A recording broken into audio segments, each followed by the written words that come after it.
is sponsored by Simon and Tara Kornberg in this chusfer and aliyah for the neshama of Chai Rachel Leah Bas Abram. We hope that in the merit of our Talmud Torah, her neshama will have an aliyah and the family in a chama. Thank you for the sponsorship. All right, so let's begin. A lot to do today. Today is Daf Mem Tes 49, and we are picking up on Mem Ches Amud Beis. We're picking up at the 2 dots, 2, 4, 6, 7 lines up from the bottom. Chalku Ashutvim V'Harisis. So also remember again, yesterday we spoke about this idea that although generally a shvuah has to be triggered by a definitive claim, there are certain rabbinic shvuos that can be triggered even by non-definitive claims. So again, that really applies to a specific group of people who, as the Gemara said, are mora b'hetera, mora heter, that because they were closely with each other, and because they may go ahead and ultimately take a little bit more than they're entitled to, therefore the other interested party could trigger a shvuah. So the Gemara says the following: Rabbi said, can we employ the concept of gilgul shvuah by a shvuah d'Rabbanan? What's gilgul shvuah? Remember again, gilgul shvuah says, once I'm swearing about I'm swearing about a particular issue, so we could go ahead and we could add on to a whole bunch of other shvuahs to swear about things that in and of themselves would not have triggered a shvuah obligation. So can I go ahead and trigger a shvuah when the shvuah? Excuse me, can I trigger gilgul shvuah when the shvuah which is being taken is a shvuah d'Rabbanan? So it says the Gemara Tashma Lova Haimenu Erev Shvius. It's an interesting case.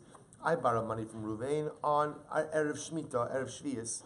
Well, the Matzei Shvius Nasa Lo Shutaf O Aris. I will say what happens. A Matzei Shvius, we become partners in a business deal. Now remember again, Shemitah goes ahead and wipes out the debt. So the case over here is he lent me money at Erev Shvius, and then we ultimately became business partners on Matzei Shvius. So we'll say, now what happens? Now that we're business partners, so the halacha is that what? Reuven could be Magalgal Shvuah, Reuven could ask me to swear that I have not taken more than my portion of the partnership interest. So what's the halacha? In Megalgalim. Ultimately, you're going to say, once I'm taking the shvuah we call Shevuos HaShutvin, once I'm taking a shvuah that I haven't taken more than I'm entitled to from the partnership, so Reuven can't force me to also take a shvuah about what? About the loan from before Shemitah. Now, the reason why there's no Gilgul Shvuah about the loan was why Rabbi was saying, because the loan was made on Erev Shemitah, and what does Shemitah do to the debt? It wipes it out, so there's nothing really to swear about. So the Gemara says, Da'asya Shvias Avkase, because Shemitah came along and wiped out the debt. Hashar Shnei Shavua Megalgalin. But I will say, what do you see from this case? You see from this case that if this wasn't a Shemitah situation, so once I'm already taking a Shevuos HaShutvin, then what? Reuven could force me to swear about a pre-existing debt. Now, remember again, the Shevuos HaShutvin is the Shvuah when two people are in a partnership together. One partner could force the other partner to swear that the first partner has not been dishonest, or has been honest, I should say, in his dealings with the partnership. Does the second partner require cause to trigger that Shvuah? And the answer is no. The answer is no, not really. Again, we saw yesterday that the value of the claim has to be a certain amount, but Lamaisa, I don't have to have proof that something illicit was done in order to trigger the Shvuah. But the point over here is, you see from this Gemara that the only reason why, when he's taking the Shevuos HaShutvin, Reuven can't make me swear about the debt is because Shemitah already canceled the debt. But if it wasn't a Shemitah case, then what? Then I would be permitted to go ahead and cause Gilgul Shvuah. So you see that even on a Shvuah d'Rabbanan, you can be megalgal that shvuah onto other things. To which the Gemara says, "Lo teima hashar shnei shvuah megalgalin." Don't say that necessarily you could infer from here that if we're not a Shemitah year, you could do Gilgul Shvuah. Ela ima naasa lo shutaf o ares erev shvius. Maybe the case is as follows: that if Reuben and I became partners on erev Shemitah, ulumatzei shvius lavei menu, and on matzei shvius I borrowed money from him, right? Then megalgalin. Then Rabbi say what? Then in that case, once I have, let's say, and then it was a modim mikzas, which is a shvuah d'oraisa. Then once I'm taking a shvuah d'oraisa, he could be megalgal that shvuah to create obligation for shvuah hashutvin, which Rabbi say is a case of a shvuah d'oraisa generating gilgul for a shvuah d'Rabbanan. To which Gemara says, no. Habahedjakatani. We learned that case explicitly. What's the case Rabbi saying? Naaseh lo shutaf o aris erev shvius. That if I became a shutaf or an aris I became a shutaf on Erev Shemitah. Ula matzei Shevuos lo v'himenu, and a matzei Shevuos I borrowed money. Megalgalin. Once I'm taking an oath about the debt, I can be megalgal the Shevuah ultimately onto the Shevuos HaShotvin. So we'll say, therefore, again, it must be that the case we were discussing is the one as previously stated. Namely, I borrowed money. Let's listen to this case. I borrowed money Erev Shemitah. And then on Matzei Shemitah, I enter into a business partnership with Reuven. So we'll say, what's the novelty now? He could force me to swear, right, a Shevuos HaShotvin about the business partnership, that I have been honest in the partnership, and as a result, once I'm swearing about the business partnership, then what? Then he could force me to swear about the debt that existed before Shemitah, even though Shemitah already canceled out that debt. And we'll say, now the novelty here is that what? Is that is the Shevuos HaShotvin, the rabbinic Shvuah, which could be megalgil onto other Shevuos. So from here you see that what? Shma mina megalgilin b'dirabana shmana. We'll say, what do you see from here? And this indeed is halacha l'maisa, that even a Shvuah d'Rabbanan, even a rabbinic Shvuah, has the ability to generate a Gilgal Shvuah on other Shvuos. Amazing. Rav Huna. We'll say, Rav Huna. Rav Huna said the following. Top of Memtes, 49a. First line. Good? Table 1, 49a. Good. L'kol megalgalin. We'll say, listen to this. We can go ahead, look at Rashi, the Kol Megalgalin, first Rashi. Al yedi Shevuah d'Rabbanan megalgalin, chutz me'al yad Shevuos sachir. We'll say, an obligation to take any Shevuah opens the door for Gilgal Shevuah. Again, remember, Gilgal Shevuah once again means, once I'm swearing, we could make that Shevuah devolve upon a whole bunch of other things that in and of themselves would not have generated oath liability. So now the Gemara says, any Shevuah can trigger the Gilgal process, chutz mischir. With the exception of an employee's Shevuah. Remember again, a hired worker Shevuah. We'll say, what's the hired worker Shevuah? This was a special Shevuah d'Rabbanan that says what? If I'm working for someone, I can swear that I haven't gotten paid, and what? I get paid. We'll say, if you think about it, it's the ultimate form of employee protection. Right? The ultimate form of employee protection is that I, as an employee, at any point in time could swear that I haven't gotten paid and receive my compensation. So look at Rashi just a moment. Therefore, again, but once I'm swearing, that does not trigger that Shevuah, what we call the Shevuah Schir, they cannot trigger Gilgal. Look at Rashi. L'kol megalgalin, al yidei kol Shevuah d'Rabbanan megalgalin. Every Shevuah d'Rabbanan opens the door for Gilgal. Chutz me al yad Shevuah Schir. She'ein megalgalin alav al yad Shevuah Cheres. Because we'll say once the employee is taking a Shevuah, we can't pile on other Shevuahs onto that. Why? Lefishu atzma eina min hadin. Because we also remember we learned before? What kind of question is that? Because remember we learned before. But the idea being, says the card to say, remember, we learned before that me'ikar adin, an employee is believed over an employer. Why? What's the svara behind that? Because the assumption is an employer's got a lot of people he's managing, so he just might be confused about the details. The one thing that most people never get confused about is what? If they've gotten paid, right?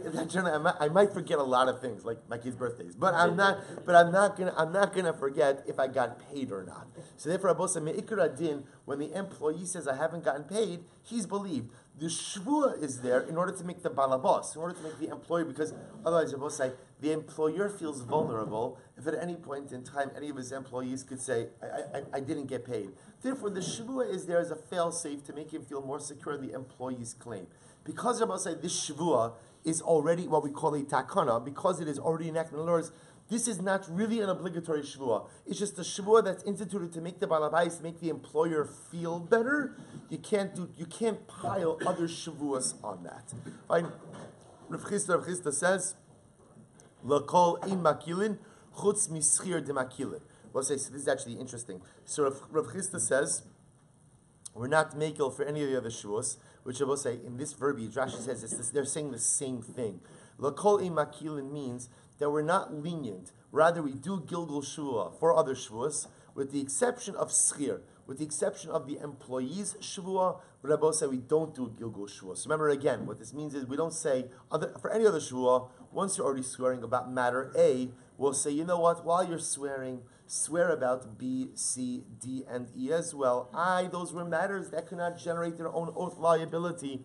That's fine. But once you're already swearing, swear about these other things as well. Everybody's agreeing. Meaning you have Rav Huna and Rav Chisda are both agreeing that it's true for every Shevuah except for a Shevuah Schir. Except for an employee's Shevuah, once he's swearing, he only swears about that matter, does not swear about anything else. And again, the svara is that since it's not really a quote-unquote real Shevuah to begin with, in other words, it's not really, it shouldn't be an obligatory Shevuah, it's just there to make the employer feel better, you can't do Gilgul. So we'll say, ask the Gemara, so what's the difference in their Lashonos? In other words, they're saying the same thing, but yet they use different verbiage. So remember, Rav Huna saying L'kol Megalgalin, Chutz Misir She'ein Megalgalin. Rav Huna saying L'kol In Makilin. We're not lenient for other Shavuos, which Rabbi means we impose Gilgul on other Shavuos, except for Shavuos Schir, we're a quote-unquote Mekil, and we don't employ Gilgul. My benayu. So if they're saying the same thing, what's the difference? Oh, we'll say this is riveting.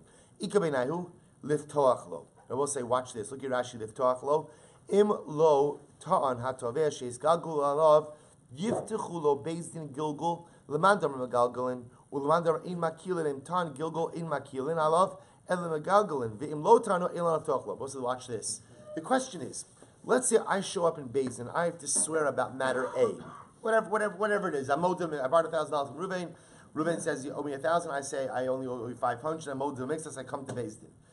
Does Beis Din tell Reuven, listen, once Silber is already swearing, do you have anything else you want him to take a Shevuah on? So is Beis Din proactive in telling Reuven, now there's an opportunity for Gilgul here? Or does Beis Din say, you know what, we're not going to say anything. If Reuven wants to be Magalgil, Shevuah, on other things, let Reuven come forward and ask for it, but we're not coming and offering it. We're not coming and discussing it. So we'll say that's the machlokes. According to Rav Chisda, it says, L'kol ein makilin. The lashon of makilin means Gilgul is an option that is there, but at the end of the day, Beis Din is not going to encourage it. Beis Din is not going to be the one who brings it up. It is up to the Toveya. It is up ultimately again to the claimant to go ahead and ask the swearer to swear about other things. According to Rav Huna Rabosai, of L'kol Megalgalin, Beis Din proactively brings up the option of Gilgul Shevuah. Beautiful. So Gemara goes weiter. Vashis Mishametes. So also remember again, one of the novel things that we saw in the Mishnah, which was really very interesting, is that Shemitah wipes out oath liability. That if there is an outstanding oath connected to a claim of money, so Shemitah wipes out that oath. So it says the Gemara, we really know this from Amar of Gil, Amar Av, Damakra, V'zeh Devar HaShemitah. What a fascinating diuk. Because what does the pasuk say?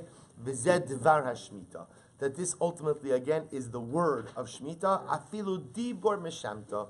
Shemitah will even wipe out a Dibor. What kind of Dibor does Shemitah wipe out, Mosai?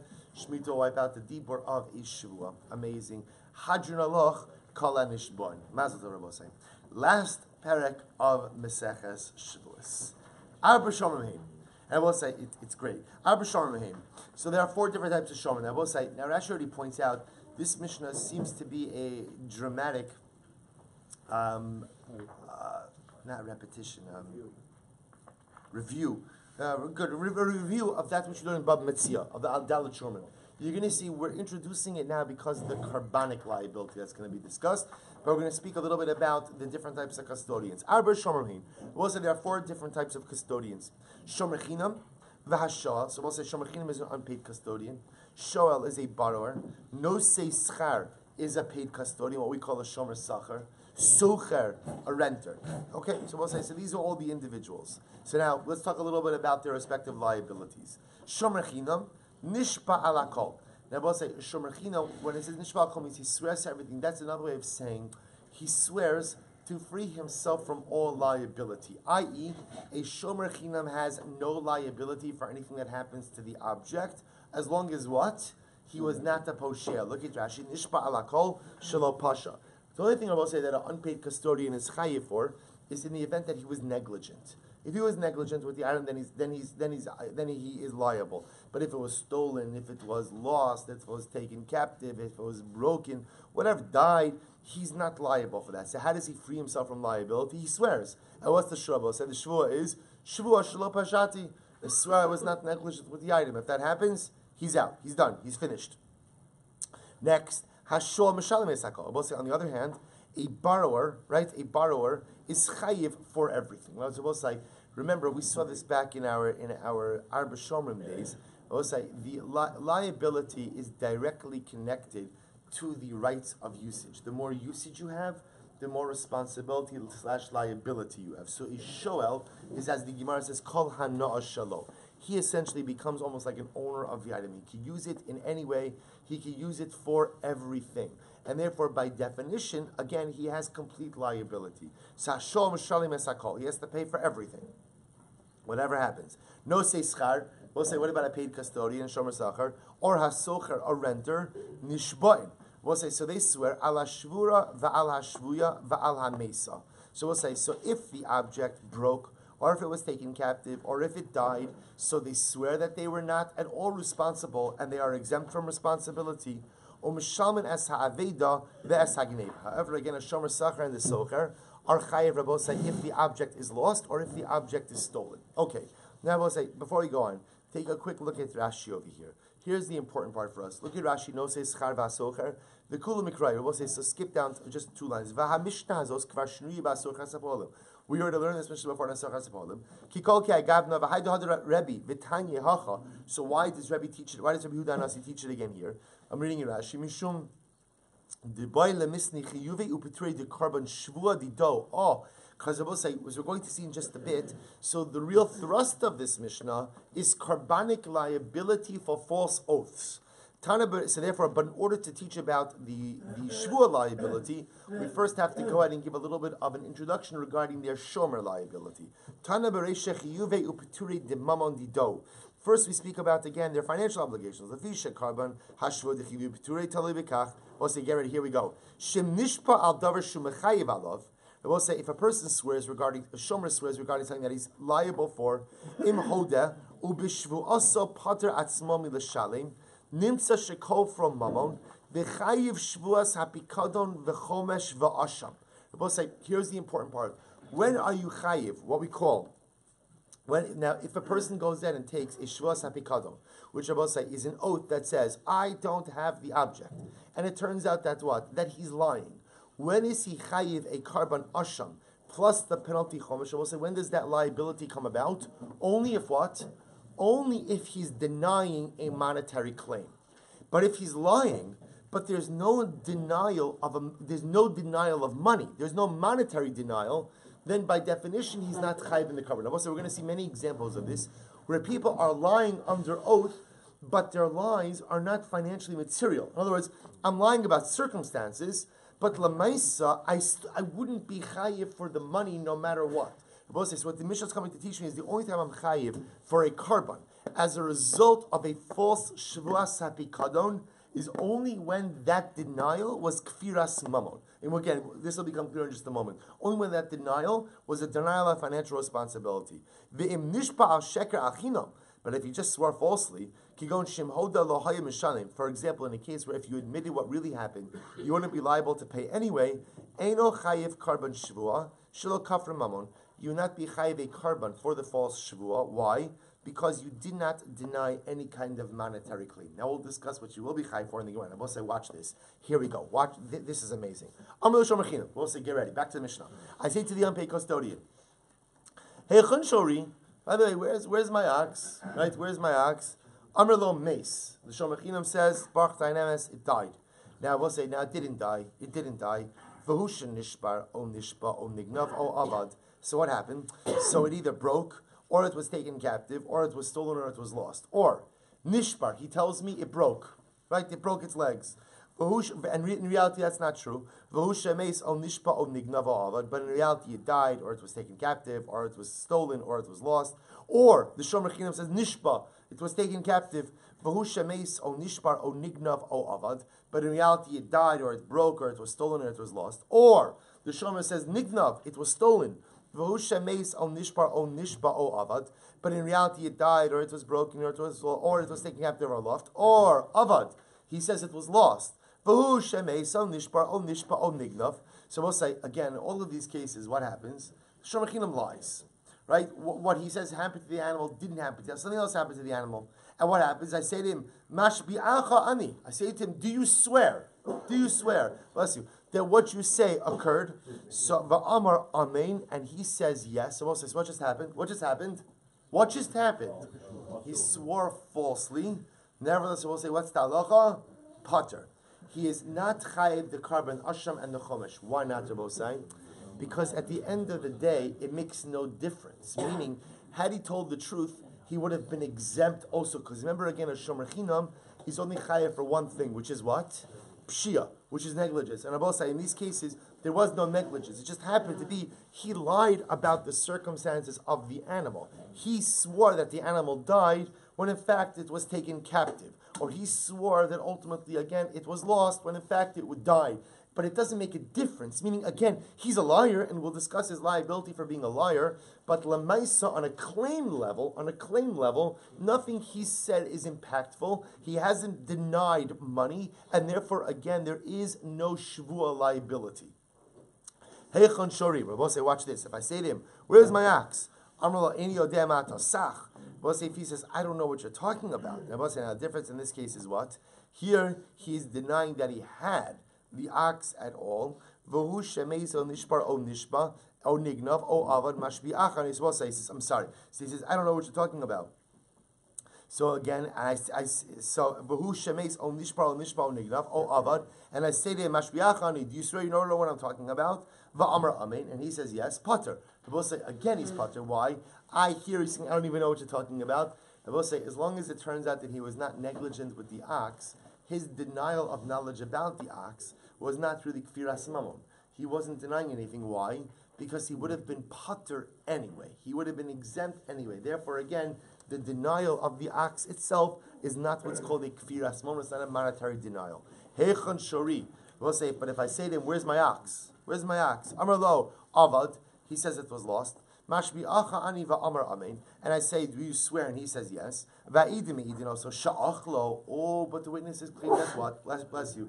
We saw him have a barbecue, right? We saw him go to eat your ox. So we'll say in that case, then what? That's pshia. Then mishalim esakeren. Then ultimately, again, then in that case, the shomer will have to pay the principal. Hoda me'atzmo. But if he admits his own liability, mishalim keren v'chomesh asham. So we'll say, as we see now also, liability for the false Shevuos hapikadon, to have to bring the carbon asham and the chomesh rabosai, only applies in a case where a person admits his own false oath. So if it turns out that he lied under oath and there was a monetary claim and he was proven to be a liar by witnesses, he'll have to pay keren. If he admits his own liability, then what? Then he pays keren, plus brings the asham and pays the additional penalty fifth. Heichon shori. I say to the shomer, "Where is my ox?" V'amar nignav. He says it was stolen. Mashbiach ani va'omer amen. I say, "Do you swear?" And he says yes. Va'idim me'idin also shin gunvo. And witnesses claim, witnesses testify that we saw Ruvain steal the ox himself. We saw the shomer himself steal the ox. Then I will say, what's the halacha? Mushayim tashlum kefel. Ultimately, again, he has to pay kefel because he's a ganav. However, if he admitted his own, right? If he admitted that he lied, and he admitted, meaning he admitted that he took a false shvuah, and he also admitted that what? That he stole the ox, then what Rabbi say? Mishalim kerem, v'chomesh v'asham. Then Rabbi say pays the keren, the principal, the penalty fifth, and brings the carbon asham. Right? Ultimately, again, I say to Reuven in the shuk, "Where is my ox that you stole from me?" Amar lo ganafti. Reuven says, "I didn't steal anything." Va'idin osa shaganvu, and the witnesses testify and say, "Yes, you did." M'shayim tashlum kefel. So again, Rabbi say that's just a straightforward case. Reuven has to pay kefel. Tavach umachar m'shayim tashlum arba v'chamisha. If he went ahead and he stole it, he slaughtered it, and he sold it, he has to pay the 4 and 5 time penalty payment. We'll say, watch this. Ra'idim shemamash mishinu boin amar ganafti avalot avachti macharti eino mishalim elaken. So listen to this case.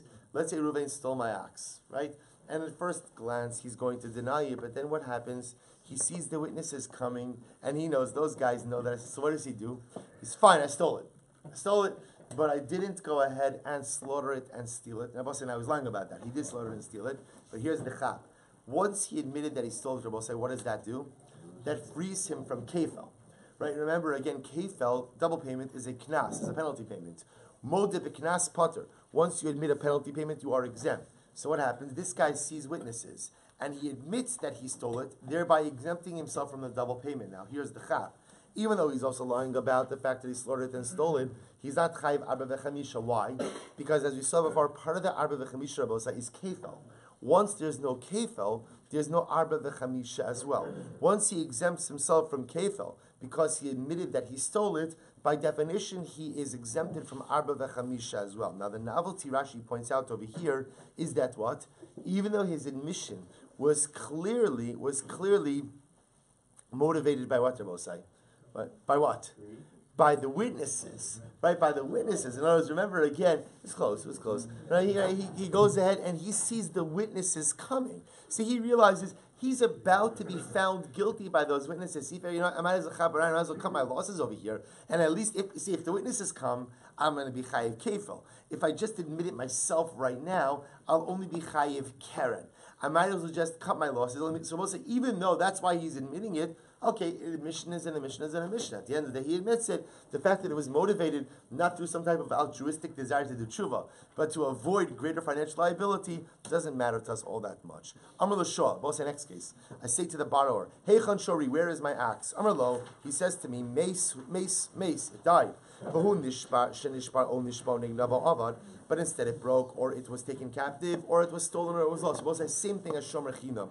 Or nishbar, right? He tells me it was broken. Nishba, he says it was taken captive. But again, it either died, it was broken, it was taken, it was stolen, or it was lost. Niknav, avad, nishbar, so we'll say, the point is, the Shul is making a claim, and that's not what happened, right? That's not what happened. I say, do you swear that's what happened? Va'amar amen, and he says yes. Pater, we'll say the Shul is pater. Now, what does it mean the Shul is pater? What does it mean the Shul is pater? The Shul is pater, I will say, from the asham and the chomesh, meaning he's pater from korbanik liability for taking a false oath. Why? What? Because he didn't make a monetary denial. Why? I will say, because a Shmuel is chayiv for anything, anyway. In other words, I will say, it doesn't really matter what happened to the animal. Whether the animal died, taken captive, ran out on its, whatever happened makes no difference. The Shmuel is chayiv for everything. Therefore, I will say, again, this is the theme. You're only chayiv a carbon for a false Shevuos hapikadon, Rabbi say, when two things are in place. Number one, there is a monetary denial. You've denied monetary obligation, and as you just saw before, you have to admit that you lied under oath yourself. That's ultimately, again, the two preconditions for a carbon asham and a chomesh for a false Shevuos hapikadon. But also in all of these cases, even though the shul is lying about the circumstances, his lie doesn't have a monetary impact because he would have been chayiv anyway. Weiter. Heichon shori. He says, Shul, where's my ox? Where's my ox? Amrlo ini odea matasach. I don't know what you're talking about. V'hu shemes o nishbar o mignav o ne'evad mashpi achan. Iva omer amen. So we'll say in this case over here, where I say to the shomer, I show to the shoel, where's my ox? And he says, what ox? What are you talking about? And in fact, it turns out that the ox died, was broken, was taken captive, was stolen, or was lost. And I say, do you swear you don't know what I'm talking about? And he says, yes. Chayiv. Then we'll say he's chayiv. Why? Because in that case where he says, I don't know what you're talking about, I'll say that is a monetary denial. Because he's claiming that he doesn't have any liability because he has no relationship with his ox. I don't know what you're talking about. See, he's denying his liability, therefore he's chayiv. Amr leno say schar v'asocher. We'll say next case. I say to the shomer sacher, or to the renter, Heichon shori, where's my ox? Amr li mace. So he says to me, the ox died, v'hu shenishbar o nishbar. We'll say same thing, and what happens? And it turns out that it was either broken or taken captive. Nishbar, or he claims that it was broken, v'hu shemes o nishba, or nishba, he claims that it was taken captive, v'hu shemes o nishba. I will say first part line, Mem Testament days, nignav, it was stolen, v'hu sha'avad, and it was really lost. Avad, v'hu shenignav, or it was lost, and now, he claims it was lost, but it was really stolen. Mashbi'acha ani va'amar amen. So I say to the shomer sacher, tell me, I say to the shomer sacher, do you swear? And he says yes. Sorry. Mashiachani va'amar amen. Pater. It will say ultimately again in this case it'll be pater. Why? Because remember again he would have been chayiv anyway. Remember again, you're only chayiv for a false shvuas because Rabbi say when. Remember, you will be chayiv for making a false oath. That's something separate. But you're only chayiv a carbon asham and the additional penalty chomesh for a false shvuas hapikadon when there was denial of financial responsibility. But when all you're doing, quote unquote, all you're doing is lying about circumstances, but your lie doesn't have a financial impact, you're not chayiv the carbon asham and the chomesh for the false shvuas hapikadon. The Gemara goes weiter.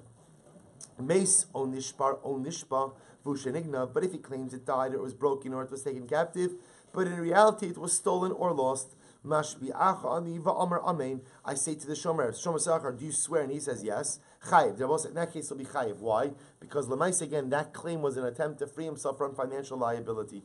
Avad o nignav v'hu shemes on nishbar. Similarly, again, if the object was lost or stolen. V'hu shemes, he claims it was lost or stolen. V'hu shemes on nishbar o nishba, but in reality it died, it was broken, or it was taken captive. Mashbi'achani, I make the shomer sachar swear. Va'amar amen, and he says, he agrees, right? He affirms it. Pater. We'll say again, because that was the case where his claim is not denial of any type of financial liability, because he would have been pater anyway. Zaklau. Well, it says the Mishnah, here is the principle. Kala mishana mechova lechova, umi p'tur lep'tur, umi p'tur lechova, pater. We'll say anytime you swear falsely, but you swear falsely in a way where you would be chayiv anyway had you told the truth. In other words, the circumstances by which you swear about make you financially liable. The truth would have made you financially liable. Or if you were already pater and your shvuah, the circumstances you swear about also go ahead and make you pater. Or you were pater, but you swear in a way that makes you obligated, pater. In that case, you're pater from what? From a false shvuas hapikadon, which would incur the liability of the chomesh, the penalty fifth, plus a carbon asham. However, mechov leptur, Rabbi say, if you swear in a way where you were obligated, and through your shvuah, you try to exempt yourself from financial liability, chayiv. Then Rabbi say, ultimately, again, you are chayiv. Ze'aklal, kol anishpa lahakil al atzmo, chayiv. Lahachmir al atzmo, pater. Rabbi say, furthermore, again, the Mishnah just restates the klal. Anytime you swear to lessen your liability, that is a false shvuas hapikadon. You will be chayiv the chomesh. You will be chayiv ultimately again the carbon asham as well. Anytime ultimately lahachmir latzmo, but if you take a shvuah say and the circumstances you swear about actually create a stricter circumstance for yourself, then what? Then ultimately again you are pater. Fine. Says the Gemara, man tana arba shomrim. Who is the tana of this Mishnah that speaks about the four custodians? Amar Rav Nachman or Rabbi Meir. It's Rabbi Meir. So the Gemara says, Amar Rav Nachman, mi ika tana de lesle arba shom. I don't understand. When you say who's the tana of the Mishnah that speaks about the arba shom, you make it sound like is there someone who doesn't agree with the principle of the arba shom? Everybody agrees with this construct. So what do you mean? Who is the author of the Mishnah? This is what I mean to say. Man tana damer socher kinose schar dami. Who is the opinion who says that a socher, a renter, has the same status as a shomer socher? Whose opinion is that? Rabbi Meir. So that's the position of Rabbi Meir. Rabbi Meir holds that a nose schar, that a shomer socher, a paid custodian, and a socher and a renter have the same status. Is that true? But we learned that Rabbi Meir holds the reverse. This then we learned socher kates of mishalim. We'll say, how does a socher pay? Meaning, how does he pay for liability? So Rabbi Meir omer kishomer chinam. So, or I should say differently. What's the nature of the liability of a socher, of a renter? Rabbi Meir says like a shomer chinam, an unpaid custodian. Rabbi Yehuda omer kinos schar. Rabbi Yehuda says like a shomer socher. Now both saying this. So what do you see from here? You see just the reverse. The Rabbi Meir holds that a socher is like a shomer chinam, not like a shomer socher.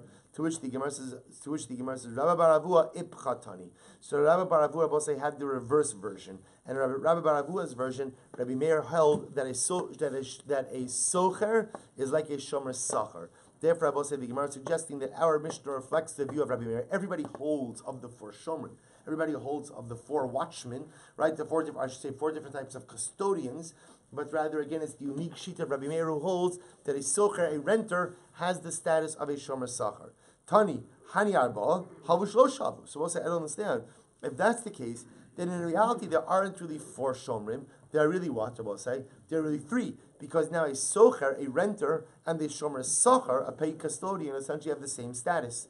To which the Gemara says, Amar Rav Nachman bar Yitzchak, arba shomrim, v'dinei shlosh. In reality, there are four different types of custodians.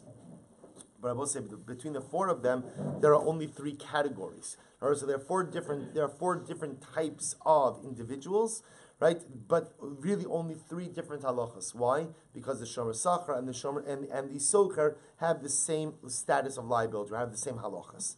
Amar l'shomer chinam heichan shari, amar lecha b'shok heichan shari. Fine. Amar Rav ubekulan p'tur mishua sharam. Both say in all of these cases listed in the Mishnah, One is pater from the Shevuos Shomrim. Rashi says, Kolomar me asham the Shevuos hapikatan. So we'll say, as we said already in the Mishnah, all of the cases listed here, I will say, are situations where what?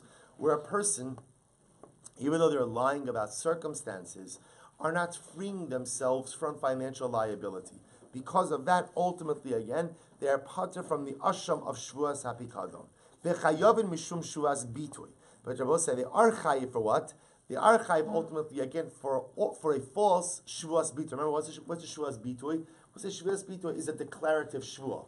See, even though they're not chayiv Shevuos hapikadon, if you swear falsely, the Gemara is suggesting that you are chayiv for a Shevuos bitoy. You have made a false declarative shvuah, and for that you will be chayiv. We'll say, look at Rashi.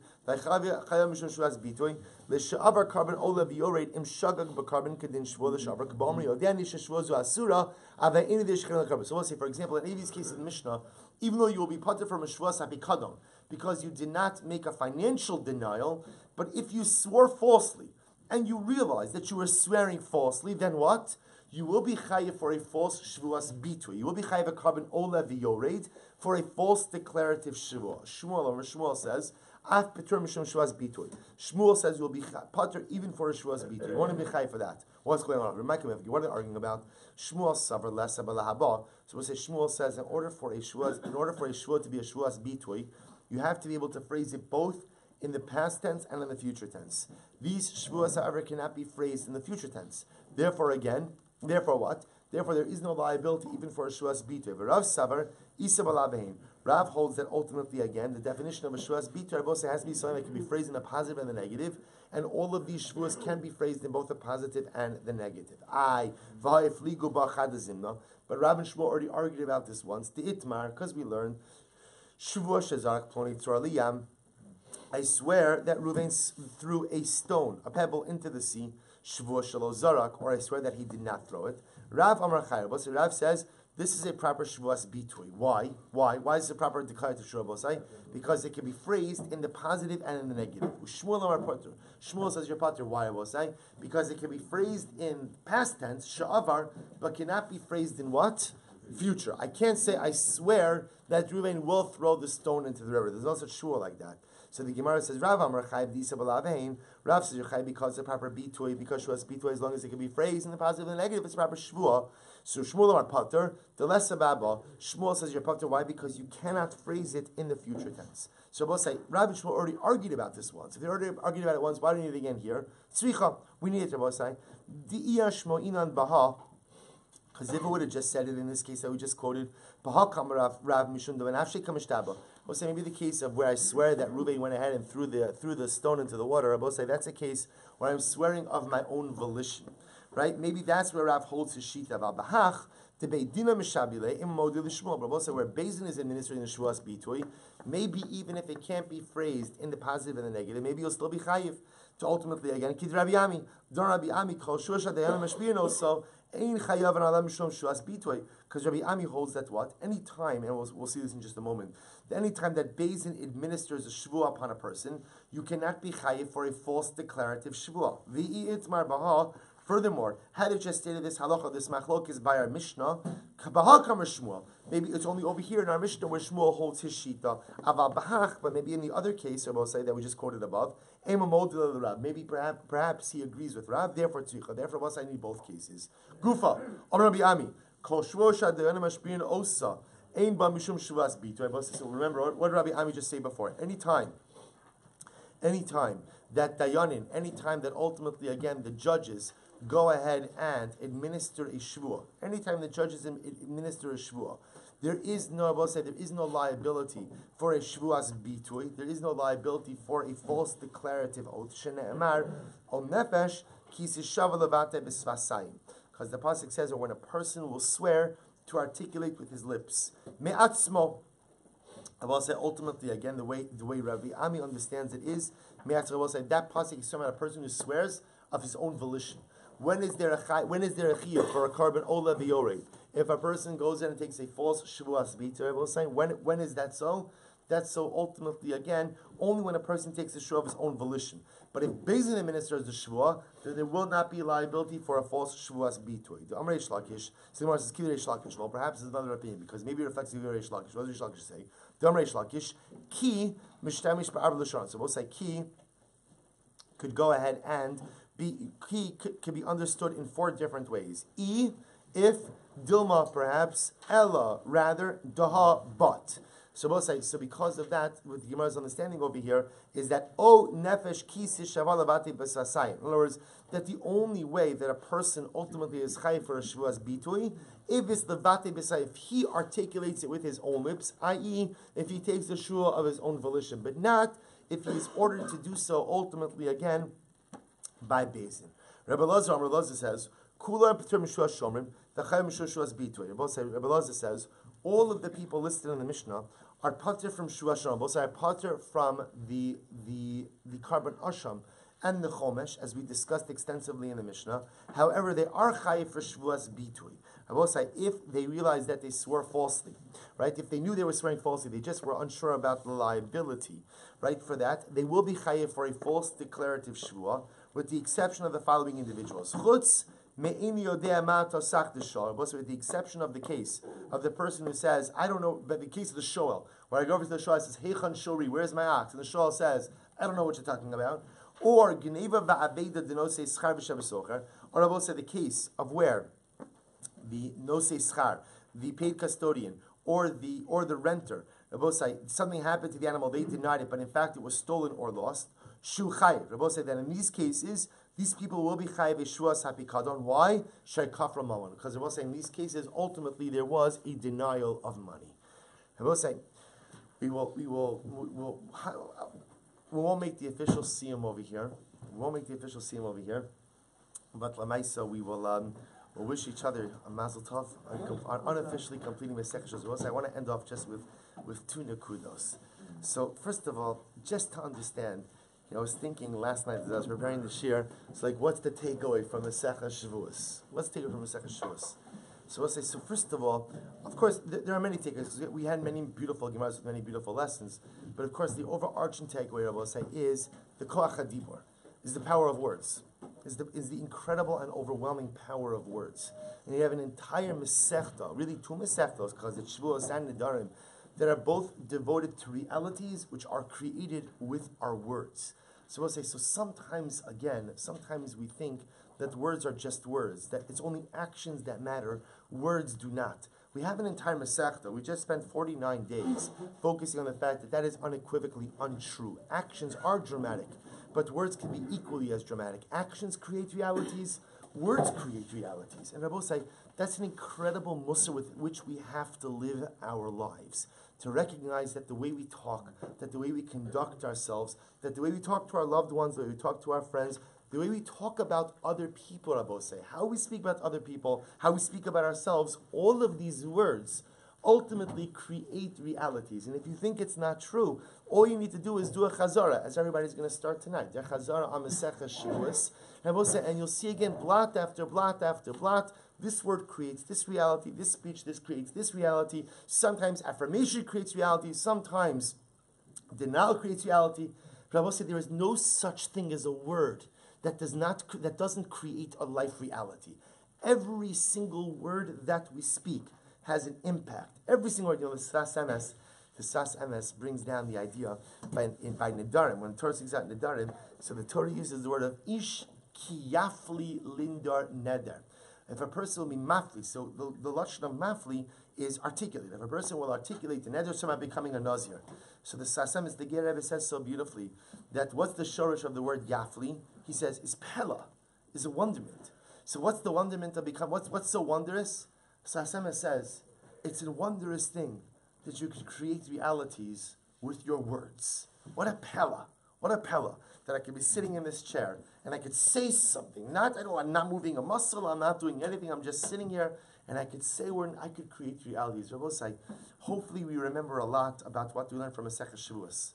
But the only lesson I walk away with is that my words are impactful, my words are meaningful, and therefore, as a result of being a Jew who learned Masechah Shevuos, I'm going to be more careful with my words. I don't mean like Lashon Hara, things like that. That's obvious we can't speak Lashon Hara. I'm talking about just how we speak, the word choices we use, the tones we use, Rabbi say. This is the takeaway from Masechah Shevuos. Our words matter. Our words create realities. And Rabbi say, I want to end up with one last nakuda. We'll speak about this more by the Siyum on Thursday night. But I do feel like we have to ask a little bit of mechila from Masechah Shevuos as well. Because I feel like a little bit, all of us at some point in time during this Masechta said something to the effect of, I can't wait till this is over. And I will say, in all seriousness, this is the daughter of the Ribono Shel Olam. This is the daughter of the Ribono Shel Olam. Every single word, every single letter, every single page. This is the daughter of the Ribono Shel Olam. Moshe Rabbeinu couldn't hit the sand, and Moshe Rabbeinu couldn't hit the water because an inanimate object did something for him. I will say every single day we've been courting this beautiful, magnificent, radiant daughter of the Ribono Shel Olam for the last 49 days. And the truth is, although Mirat Hashem, we're going to move on to the next daughter, Baruch Hashem, of Masechas Avodah Zarah, but this daughter uplifted us, and this daughter held us, and this daughter nurtured us, and this daughter loved us, even if we didn't love her back in the same way. She gave us her affection, every single lot, even if we were looking forward to meeting the next girl, right? Even if we were looking forward to meeting the next Masechta, I will say. And so we just have to, Torah is not just a book, it's not just a Masechta, it's living, it's breathing, it's emotional. And we spent the last 49 days with the Ribono Shel Olam through the mechanism or through the portal of Masechah Shevuos. Okay, different Masechtas speak to different people in different ways. And there's no question that Shevuos is a difficult Masechta. But I will say, what a gift and what a privilege that we're going to be able to be Messiah in this Masechta. And if you're behind or you missed certain blot, you have until Thursday, Amirat Hashem, B'Shat Tov Mitzvachas, to make up what you missed. Because I'll tell you, make it up. Because let's be honest, if you're not learning Maseches Shevuos in this shir in the morning, you're not learning Maseches Shevuos any other time either. So if you don't do it now, it's going to be another 7.5 years until you get back to this Masechta. This is the opportunity to finish it. This is the opportunity to make a siyum. But this is the opportunity, not in public, but maybe when you have a few minutes just with your trusty companion, to say, I'm sorry. I'm sorry if I hurt you. I'm sorry if I offended you. I'm sorry if I was a little bit flippant about how I used my words or how I described you. Maybe I said chas v'shalom terrible things like, you're boring. Maybe I said terrible things like, you're not so attractive. Maybe I said terrible things like, I can't wait to meet someone else. Maybe I said things like that, but just know it was fatigue. It was lack of caffeine in the coffee. There were a couple of days where I want to tell you, I don't know what was going on. I'm just kidding. The coffee is always wonderful. Maybe it was just something else. I was upset about something else in my life. So, when you're upset about something, the Masechta is the lightning rod for everything that's wrong. If only Daf Yomi was more interesting. Whatever it is. I will say, but on a serious note, this is our friend. And this is the best friend you're ever going to have in life. Because she is always by your side. She's always got your back. She loves you unconditionally and will be with you throughout life in difficult times and in good. So if we did speak a little disparagingly, Masechah Shevuos, on behalf of this year, we ask for your mechila. We thank you so much for being with us over the last 49 days, for loving us, for taking care of us, for lifting up our neshamas, even if we didn't understand every one of your words, and even if we didn't understand every one of your concepts, and even if we weren't able to retain every little nugget or morsel of inspiration. Thank you for being by our side. Thank you for shepherding us through this beautiful, beautiful journey of the last 49 blot. And I will say, B'Shatova Mitzlachas, we begin Masechas Avodah Zarah tomorrow. A new opportunity, a new journey, as Ari wrote in the email, a new month. What an auspicious beginning. New Masechta, new month. And by the way, I'm going to make it even better. You know what this week's parasha is? This week's parasha is Parshas Bo. Parshas Bo has in it, HaChodesh Hazel Lochem Rosh Chadoshim. Parshas Bo has Rosh Chodesh. Bo saying, there's something, you feel it. You feel it. If you close your eyes and you open your heart, you could feel that something is stirring, something is happening. New Masechta, new month, Parshas Bo, the midst of Kiddush HaChodesh. Bo saying, a whole bunch of new universes colliding with each other. there's no telling what we could accomplish, I will say. Shevuos is a 70-day plus commitment. We'll say make it. 70 days is nothing. 70 days is nothing. 70 days is under 2 months. Now, I know that in the middle of this, and with this I'm really going to conclude, I know that in the middle of Maseches Avodah Zarah there's going to be yeshiva break, so a lot of people are away, and I both say, you know that very often vacation is the death knell for Daf Yomi commitment. I've seen it. I just want to tell you. I've seen guys that are so stark and so good. A 2.5 day vacation could destroy 5 years of momentum. It's dramatically amazing. Dramatically amazing. Don't let it happen. Hold on. When you get your Avodah Zarah, you say to her, you're mine and I'm yours. Okay, I'm going to be away. Baruch Hashem, there's a podcast, there's internet, there's Art Scroll, there's so many other options on both sides. But let's make, I don't remember how many blocks, I think it's 77 blocks. There's a 77-day commitment, I will say. Less than 3 months. It's nothing. It's nothing. Shevuos was good to us. Avodah Zarah is going to be good to us. And maybe Bizochem Yirtz Hashem to learn, to appreciate, and to grow from the Ribbon Shalom's Torah for many years to come.